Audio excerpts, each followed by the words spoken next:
ท่านผู้ชมครับนะฮะวันนี้ต้องขออนุญาตคลิปวิดีโอนะฮะน้องสาวนะฮะ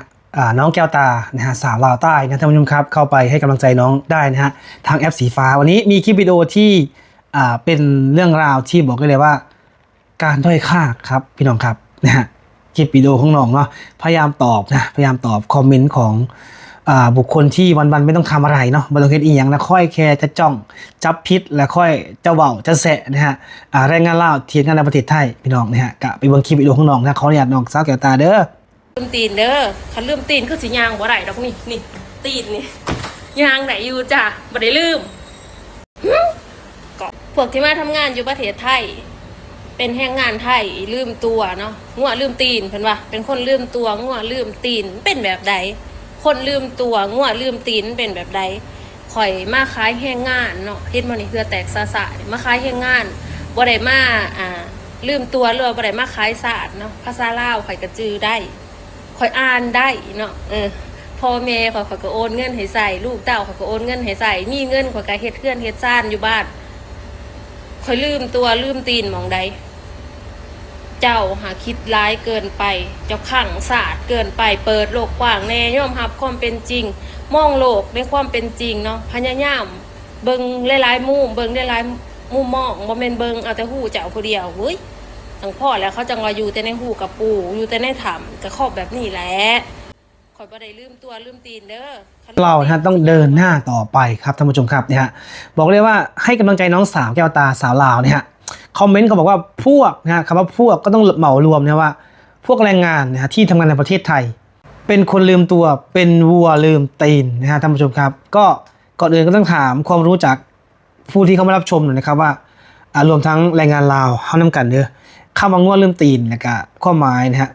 มันเป็นแนวใดเนาะแล้วก็ทุกคนนะฮะเป็นแบบคือที่เขาว่าอยู่บ่เนี่ยซอยอธิบายแล้วก็ซอยเปิดโลกกว้างให้กับบุคคลที่มีอคติต่อประเทศไทยมันเป็นอีหยังเนาะการที่มาทำงานอยู่ประเทศไทยเนาะใส่ความสามารถของตัวเองนะพึ่งพาตัวเองนะในการที่จะเดินหน้านะฮะไปใส่ชีวิตนะฮะแล้วก็ไปเฮ็ดงานอยู่ประเทศของบ้านเพิ่นเมืองเพิ่นเนาะเพราะว่าการที่มาเฮ็ดงานอยู่ประเทศไทยนี่เพิ่นก็บ่ได้บอกว่าจะให้สัญชาติเฮาเพิ่นก็บ่ได้บอกว่าจะล่อใส่เฮาเพื่อจะเป็นในสิ่งที่บ่ดีนะทุกวันก็ตื่นเช้ามาเฮ็ดงานค่ำมาก็พักผ่อนและก็การเฮ็ดเวียกนะครับ 8:00 นเนี่ยพักเที่ยงนะฮะเข้าบ่ายเลิก 5:00 นแลงนะฮะนอกเวลาเวลาก็จะมี OT ให้สำหรับสวัสดิการต่างๆเพิ่นบ่ได้กักขังเพิ่นบ่ได้เอาโซ่ล่ามขาเพิ่นบ่ได้ชุดหลังเฮาไว้ลางานเมื่อบ้านเพิ่นก็ให้กลับเนี่ยลาพักผ่อนเพิ่นก็ให้หยุดนะเจ็บไข้ได้ป่วยเพิ่นก็พาไปโรงหมอไปโรงพยาบาลนะยิ้มแย้มแจ่มใสนะเชี่ยวซำใดนะฮะเคยลองมาหรือยังประเทศไทยเคยลองมาใส่ชีวิตหรือยังเนี่ยค่อยแต่จะจับผิดเนี่ยมือบ่เฮ็ดอีหยังแม่แลเนี่ยฮะซุมเจ้ามีอันจะกินแล้วนะฮะมีอันจะกินแล้วมาคมมาเว้าให้กับบุคคลที่เพิ่นบ่มีโอกาสที่จะลืมตาอาปากเลยพ่อเนี่ยฮะถ้าคำว่าลืมนี่ไปแบบบ่กลับไปแบบบ่เหลียวแลญาติพี่น้องเนาะการเฮ็ดงานอยู่ประเทศไทยก็1เฮาต้องเฮ็ดพาสปอร์ตนะครับเพื่อให้มันถูกต้องตามกฎหมายมีการลงทุนนะฮะถามเนี่ยพี่น้องคนลาวเฮาเนาะการที่ไปงานอยู่ประเทศไทยนี่เคยส่งเงินให้พ่อแม่อยู่บ่หรือว่าบ่เคยส่งเลยนะเป็นคืออย่างที่เพิ่นว่าการที่ลืมนี่ไปแล้วก็กินรู้อยู่สบายบ่เคยส่งเงินให้พ่อแม่เนี่ยบ่เคยเหลียวแลครอบครัวอันนั้นน่ะเพิ่นว่าลืมเนี่ยถ้าสิว่าลืมศาสตร์ตัวเองเนี่ยลืมศาสตร์ตัวเองจังไดเนาะอ่านภาษาลาวเว้าภาษาลาวนะกลับบ้านสงกรานต์นะกลับไปทุกๆเทศกาลนะอันใดนะคือจังยักเยียดความลืมชาติให้พวกเขาแท้เนาะมันเป็นแนวใดเป็นผู้รักผู้ใหญ่นะหรือว่าเป็นบุคคลที่จ้องแค่จะจับผิดอย่างเดียวบ่เนาะอย่าจมปักกับอดีตเนาะอดีตบ่สามารถไปแก้ไขอีหยังได้นะเดินหน้าต่อไปชีวิตเฮานะเดินหน้าต่อไปสร้างสรรค์ในสิ่งที่ดีเนี่ยเพื่อชีวิตเนี่ยทุกคนต้องกินต้องอยู่เนี่ยทุกคนบ่ได้มีเบี้ยเลี้ยงนะจากรัฐบาลทุกคนบ่ได้มีกองเงินกองทองเพื่อจะนอนกินแล้วก็นอนที่จะติเตียนผู้อื่นนะมันดีเท่าไรเดียวที่เฮานี่พึ่งพาตัวเองนะและมันดีเท่าไรแล้วที่ประเทศไทยเปิดโอกาสอยู่พื้นแผ่นดินไทยเพื่อให้โอกาสขนาดนี้แล้วนะเป็นยังคือบ่สร้างโอกาสเป็นยังคือบ่เฮ็ดสิ่งดีๆให้คนไทยมองพวกเขาในแง่ดีแน่แง่ดีแน่รัฐบาลลาวไทยเพิ่นก็ไปมาหาสู่กันเด้แต่เพิ่นลืมศาสตร์หม่องใดแล้วเพิ่นเป็นจังไดนะบ่เข้าใจคนที่มาคอมเมนต์นะในหัวอกของแรงงานลาวคือกันคนนึงเนี่ย ก็อยากบอกอยากฝากถึงบุคคลที่มีอคตินะมองประเทศไทยในแง่ลบนะถ้าพวกเขาบอกว่าและแซ่พวกเขาเป็ดกินทำกินอยู่ใสบ้านเฮากับมีงานมันก็น้อย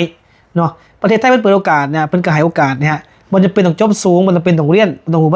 ต้องเป็นต้องรู้ภาษาอังกฤษขอแค่มีความตั้งใจซื่อสัตย์ขยันอดทนประเทศไทยเพิ่นให้โอกาสอยู่แล้วประเทศไทยเพิ่นมีคำว่าเกรงใจประเทศไทยเพิ่นมีนะฮะคำว่านะฮะให้โอกาสนะประเทศไทยขอแค่ซื่อสัตย์จริงใจบ่เลยนะคุณเจ้าเห็นบ่คนลาวเฮาเกือบหลายต่อหลายคนเนาะเพิ่นก็ได้โอกาสจากประเทศไทยเพิ่นก็ได้ส่งเงินกลับบ้านไปพ่อแม่อยากบอกว่าเป็นหยังบ่เลือกให้กำลังใจกันหลายก่อนเนาะนะฮะการที่เฮาแบ่งเบาภาระชาติบ้านเมืองนะกลับบ้านก็ส่งเงินไปนะฮะพ่อแม่พี่น้องเพิ่นก็ใช้เงินอยู่ในประเทศลาวซื้อของอยู่ประเทศลาวนะเศรษฐกิจก็หมุนเวียนนะเป็นการกระตุ้นเศรษฐกิจอีกอย่างหนึ่งเด้นะเป็นหยังบ่ให้กำลังใจกันเนาะแล้วอยากจะถามคำถามหนึ่งนะฮะซึ่งมันค่าใจขนาดเลยแล้วคนที่ไปอยู่อเมริกานะคนที่บอกภาษาอังกฤษแต่คนที่ไปอยู่เวียดนามบอกภาษาเวียดนามคนที่อยู่ประเทศจีนนะบอกภาษาจีนไปเกาหลีไปญี่ปุ่นเนี่ยหรือว่าไปประเทศอื่นนะไปประเทศเขมรไปประเทศอื่นนะเพิ่นเป็นคนขายชาติบอกเป็นคนงัวลืมตีนบ่หรือเป็นจังไดเนาะซอยกระจ่างในเรื่องนี้นะถ้าเป็นผู้ใหญ่นะต้องแนะนำเนี่ยต้องบอกสอนในสิ่งที่ดีนะการที่เฮาคิดดีทำดีนะบ่เฮ็ดในสิ่งที่ผิดเนี่ยเป็นคนลืมตีนบ่เนาะเนี่ยคิดจังได๋นะอยากรู้อีดีนะว่าความคิดนี้กลั่นต้องออกมาจากไสนี่แหละที่เพิ่นบอกว่าบ่พัฒนาแนวคิดนะฮะบ่พัฒนาตัวเองบ่พัฒนาจิตสำนึกแล้วจะไปสอนคนอื่นได้จังไดเพราะว่าความคิดมันก็บอกอยู่แล้วสอนได้ถึงการพัฒนาทางความคิดนะบ่อยากอายคนอื่นบ่เพิ่นมาอ่านคอมเมนต์นะอันนี้บ่มีตัวตนนะค่อยแค่จะสร้างผู้นั้นละอิจฉาแล้วมาคอมเมนต์แล้วมาว่าเพิ่นนะกำลังใจของคนที่เฮ็ดงานอยู่ต่างประเทศอยู่เมืองไทยเนี่ยนะฮะเพิ่นก็เมื่อยพอแห้งแล้วนะเพิ่นเอาแห้งเฮ็ดงานยังน้องแก้วตาเนี่ยเพิ่นก็เฮ็ดในสิ่งดีรีวิวในสิ่งดีนะระมัดระวังทุกคำบอกระมัดระวังทุกการกระทำนี่แหละเนี่ยแรงงานลาวเฮาอยู่ในประเทศไทยเพิ่นก็บ่กล้าแสดงออกเนาะบางคนก็แสดงออกก็ยันแต่ผิดนะฮะบอกคำนึงก็ยันแต่ผิดย่านโดนว่านะฮะเพราะฉะนั้นข่อยก็ให้กำลังใจทุกคนนะบ่จำเป็นจะต้องย่านแนวเนี่ยในสิ่งที่เฮาเฮ็ดพึ่งพาตัวเองนะคนที่ย่านคือคนที่ไปวายคนอื่นมากกว่ามือแต่ละมือบ่เฮ็ดเวียกเฮ็ดงานอีหยังการที่แบมือขอท่านหรือว่าแบมือของเงินพ่อแม่ใส่นะอันนี้เป็นเรื่องที่น่าอายอันนี้พวกเขานี่กล้าที่จะเดินออกมาจากกรอบตรงนั้นกล้าที่จะก้าวไปข้างหน้ากล้าที่จะพิสูจน์ตัวเองว่าสิ่งที่เขาอยากเนี่ยการที่มาประเทศไทยเนี่ยหลายคนเพิ่นก็ประสบผลสำเร็จได้บ้านได้เฮือนได้รถได้ที่ดินนะและสิ่งดีๆเรียนรู้จากสิ่งดีๆจากบ้านและกลับไปนะยังบ่เข้าใจอีกบ่ยังบ่มั่นใจอีกบ่นะขณะฝรั่งต่างชาติมาที่ประเทศไทยเพิ่นยังเลยเรียนรู้จากสิ่งดีๆจากประเทศไทยเข้ามาเกรงใจเข้ามาสวัสดีเข้ามากินเขาหรือยังนะนี่แหละคือสิ่งที่คนไทยเพิ่นเอาใจใส่และคนไทยเพิ่นบ่เคยเอาเปรียบนะอันนี้เรื่องจริงเลยนะฮะไผก็แล้วแต่ที่คิดบ่ดีต่อประเทศไทยมักจะได้สิ่งบ่ดีกลับและตอบแทนขึ้นไปประเทศไทยบอกกันเลยว่ามีสิ่งดีๆเฮาเรียนรู้เนาะเฮามารู้จักวางแผนการใช้ชีวิตรู้จักการวางแผนตอนเกษียณเด้นะบ่แม่นว่าเฮาแก่เฒ่าไปแล้วยังเฮ็ดงานอยู่นะรู้จักคำว่าให้รู้จักคำว่าเสียสละรู้จักคำว่าจิตสำนึกนะฮะเพื่อไปปฏิบัตินะการที่เราเรียนรู้ในสิ่งดีนะไปเรียนอยู่ที่ต่างประเทศนะสิเป็นยังขึ้นตรงไปเพื่อไปสอกแสวงหาความรู้เนี่ยบางทีเราเห็นในสิ่งที่เราบ่เคยเห็นเราตื่นเต้นเนี่ยก็เป็นเรื่องผิด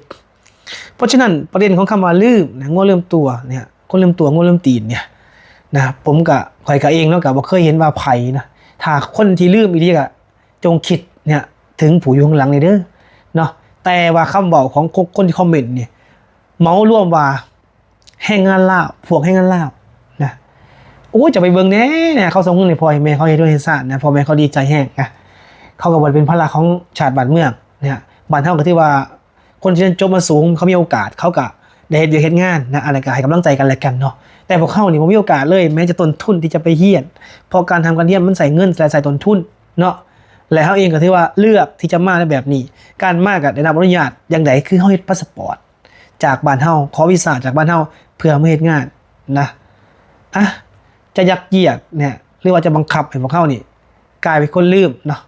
ลืมตีนหรือว่ากลายเป็นคนขายฉากอันนี้ถือบังคับจากบุคคลที่บ่หวังดีเนาะคนลาวเขาเป็นคนที่น่ารักบ้านเมืองเขาก็เป็นคนที่บ้านเมืองเขาเป็นเมืองที่น่าอยู่เนาะเพราะฉะนั้นการที่เฮามาเฮ็ดงานในประเทศไทยเนี่ยเฮารีวิวสิ่งดีเฮาถ่ายทอดสิ่งดีให้คนไทยมองเขาในแง่ดีมันก็เป็นเรื่องดีแหละแม่นบ่ เนาะเพราะฉะนั้นก็ฝากคลิปวิดีโอนี้ไว้กันแล้วกันนะท่านผู้ชมนะทางไอทีมีความหมายและทางไอทีหูความหมายและทางไอทีอยากจะอธิบายเนาะและปลอบใจสาวแก้วตาก็ที่ว่าให้งานเราทุกคนก็ให้กำลังใจกันแล้วกันเนาะขอบคุณและก็ขอบใจทุกท่านที่เข้ามารับชมและคอมเมนต์กันแล้วกันเนาะท่านผู้ชมคิดเห็นอย่างไรช่วยคอมเมนต์กันแล้วกันเนาะ